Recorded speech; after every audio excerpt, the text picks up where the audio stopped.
Generation gap हो जाती है हमारी फिल्म इंडस्ट्री में भी, जहां हमारे 40 प्लस एक्टर्स इतनी जबरदस्त कोशिश करते हैं अपनी फिल्मों को प्रमोट करने की कि इनके डेस्परेट अटेम्प्ट्स हो जाते हैं काफी एविडेंट। वहीं दूसरी तरफ हमारे यंग एंड डैशिंग एक्टर्स रहते हैं इतने काम एंड कंपोज्ड कि उन्हें कॉन्फिडेंस है कि उनकी फिल्मों को ऐसे हाइप की कोई जरूरत ही नहीं, क्योंकि वो है श्योर कि they will sell like hot cakes. अब it has been over a year और शाहरुख खान है कि रावण की बातें बता कर नहीं थकते। वो ये भी नहीं समझते कि लोगों के कान सेम ओल्ड बातें सुनकर हैं पकते। If this is not enough, Shahrukh ने अब एक नया प्लान बनाया है to outshine his younger rivals. अब SRK करवाने वाले हैं एक D tattoo permanently on his arms. Yes, D is for Dawn, so that he can promote his film. Yawn, we are so bored already. क्यों हमें अभी से हो गया है पता कि टैटू के बाद क्या होगा? सब ओरिजिनल डॉन मिस्टर बच्चन से पूछेंगे कि what he feels about Shahrukh getting a Dawn tattoo done. Big B करते रहेंगे ट्वीट एंड SRK की फिल्म को मिलती रहेगी अटेंशन। जब और कोई नहीं कहता तो खुद SRK ही अपने आप को नंबर 1 कह देते हैं। तो कभी अपने घर मन्नत की दीवारों पर नाच टाप करते हैं फैंस को amuse so that he can stay in the news. इस रैट रेस में आमिर खान है सबसे आगे, who keeps blowing his own trumpet. इतनी शोशा देखकर लगता है कि कहीं ना कहीं इन्हें डर है कि इनका एग्जिस्टेंस ना हो जाए hamper in front of the much in demand newcomers. Delhi Belly बनी थी उनके भांजे इमरान के लिए, मूवी हुई हिट और वैसे तो आमिर ने किया था सिर्फ item number, but that has become the talk of the town. बेचारे इमरान खान के करियर चार्ट में एक हिट तो आ ही गई, पर पूरा अटेंशन तो ले गए उनके मामू जान। सलमान खान कभी अपनी सेक्सी भाभी को मुन्नी बनाकर तो कभी रियलिटी शोज पर जाकर अपनी फिल्मों के झंडे गाड़ते हैं। अपनी लार्जर देन लाइफ इमेज को यूटिलाइज करके अपने प्रमोशंस करते हैं। एट 45 इयर्स ऑफ एज भी वो प्रमोट करते हैं अपने आप को एज एन एलिजिबल बैचलर। यहाँ उनका सिंगल स्टेटस उनके बड़े काम आता है। वो ऐसे बिहेव करते हैं कि जैसे बी टाउन में दूसरा कोई और स्टार है ही नहीं। अक्षय कुमार भी बहुत ढिंढोरा पीटते हैं अपनी फिल्मों का। कभी फैशन शोज में रैंप पर अपनी जीन्स अनबटन करवाते हैं, तो कभी लंदन जाकर डेयरडेविल स्टंट्स के साथ अपनी प्राइवेट फोटो सेशंस करवाते हैं फॉर द मीडिया। अगर टैटू भी बनवाते हैं तो स्पेशली पोज करके फोटो सर्कुलेट करवाते हैं, from reality shows to cooking shows. Akshay की कोशिश यही होती है कि वो छाए रहे हर जगह हर वक्त like the lone superstar. Imran Khan रातों रात बन गए sought after actor, courtesy Aamir. फिर दी कई फ्लॉप्स और अब he has bounce back with मामू again doing all the tedious काम of making Delhi Belly. Imran though has remain popular in spite of his flops. जहां उनके मामू आमिर और मामी किरण राव रहते हैं इन द न्यूज हर वक्त, इमरान है एकदम cool and chilled.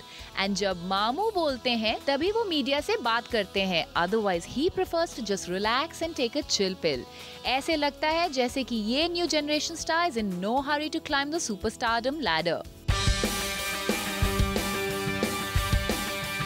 Ranbir Kapoor knows he is a born star, इसलिए अपनी फिल्मों के लिए वो हमेशा रहते हैं कैजुअल। चाहे उनके को स्टार्स या फिर उनकी एक्स गर्लफ्रेंड्स उनके बारे में कुछ भी बोले, रणबीर का होता है लिमिटेड सा रिएक्शन। यहाँ तक कि मीडिया के भी अनकंफर्टेबल सवालों के जवाब वो देते हैं सब्र और पेशेंस के साथ। रणबीर को देखकर ऐसा लगता है कि उनका माइंड हमेशा ही किसी बीच पर रिलैक्स कर रहा होता है, अनलाइक हिज 40 प्लस राइवल्स जो अपने भोपू बजा बजा कर नहीं थकते।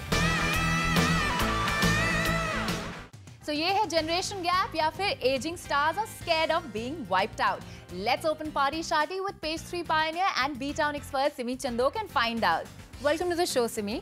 ओके, यहाँ पर 40 प्लस स्टार्स हैं जो आर वेरी लाउड और मीडिया ग्लेयर में हमेशा रहना चाहते हैं, while you have these 20 plus stars like they're youngsters and everything like Ranbir or Imran, and they're very laid back. Why do you think there's a difference? Shunal, this is a very interesting question, and अगर आप ये generation के directors को भी देख रहे हो, you're talking about Ranbir Kapoor or say an Imran Khan or any actor from that generation, at that even the girls, लेकिन इनके अगर आप डायरेक्टर्स को देखते हो तो even they are of the same school of thought से एन इम्तियाज़ अली और एन अयान मुखर्जी। वो कभी मीडिया अटेंशन इतनी डेस्परेटली सीख नहीं करते हैं, ना ही वो मीडिया ग्लेयर में पब्लिक आई में रहना चाहते हैं। So I think this generation thinks very differently and जो ओल्ड स्कूल ऑफ थॉट के जो प्रोड्यूसर्स हैं, डायरेक्टर्स हैं, वो भी ये 40+ स्टार्स की तरह ही सोचते हैं। तो जब भी उनकी कोई मूवी होगी कोई कंट्रोवर्सी क्रिएट करेंगे। एंड पहले तो 10 साल पहले तो हर मूवी के साथ एक कास्टिंग काउच का कुछ आ जाता था स्टोरी, एंड कहीं ना कहीं कोई इल्ज़ाम लगता है। So they are still set in the same way कि अभी तक पब्लिसिटी ऐसे होती है कि कोई स्कैंडल लीक कर दो, कुछ क्रिएट कर दो, and that's the only way the movie is going to make noise. And ये जो न्यू जनरेशन है, they feel it's okay, let our talent speak, and it's they're just connecting with their own audience who's also their age and they are the same mindset. So do you think ये जो 40+ stars हैं are insecure? जब Amitabh Bachchan was right at the top, there was one Anil Kapoor to kind of give him competition, and then Shah Rukh Khan was supposed to be like the big rival for Amitabh Bachchan. So if Shah Rukh Khan can become a rival for Amitabh Bachchan, so it's very natural that somebody like a Shah Rukh today or a Salman, Akshay, anybody, whether it's Amir, they are bound to feel insecure, whether it's age, whether it's popularity, everything, because nobody likes being old in Bollywood. Nobody likes older people in Bollywood, and probably this is the way they're trying to shout out loud, because that's what they've seen in the past whenever their movies were being marketed. So they're still stuck in that way of thinking, and then they have such a big young brigade. पहले जैसे मैंने कहा, एक शाहरुख खान या एक Akshay Kumar would just come and become a big rival and competition. Today there's like, if you look here, there's Imran Khan. If you look there, there's Ranbir. There's Shahid. There's a Ranveer Singh. There's everywhere you're looking, there's a young rival, and their movies are bigger hits or as big a hit, and it's really difficult for them.